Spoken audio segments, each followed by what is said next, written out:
আগরতলার প্রজ্ঞা ভবনে বিশ্ব বাস দিবস 2025 উদযাপন অনুষ্ঠানে রাজ্যের শিল্প ও বনমন্ত্রী উপস্থিত ছিলেন।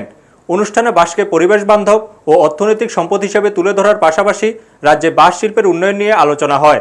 বনমন্ত্রী বলেন, বাঁশের মাধ্যমে যুব সমাজের কর্মসংস্থান এবং গ্রামীণ অর্থনীতির উন্নয়নের সম্ভাবনা রয়েছে। বৃহস্পতিবার আগরতলার প্রজ্ঞা ভবনে অনুষ্ঠিত হল বিশ্ব বাস দিবস 2025-এর বিশেষ অনুষ্ঠানের উদ্বোধন করেন রাজ্যের শিল্প ও বাণিজ্য দপ্তরের মন্ত্রী শান্তনা চাকমা। তার সঙ্গে বিশেষ অতিথি হিসেবে উপস্থিত ছিলেন রাজ্যের বন দপ্তরের মন্ত্রী অনিমেষ দেববর্মা।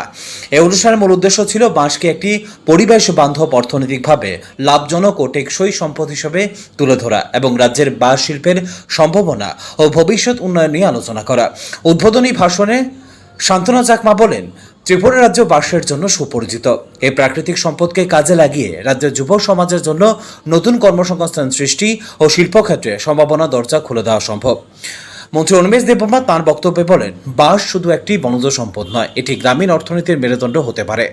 সরকার এই খাতে আরও বিনিয়োগ ও নীতিগত সহায়তার দিকে এগোচ্ছে। উল্লেখ্য, প্রতি বছর 18 সেপ্টেম্বর বিশ্বব্যাপী বিশ্ব বাঁশ দিবস পালিত হয়, যার লক্ষ্য বাঁশের ব্যবহার, সংরক্ষণ ও গবেষণাকে উৎসাহিত করা।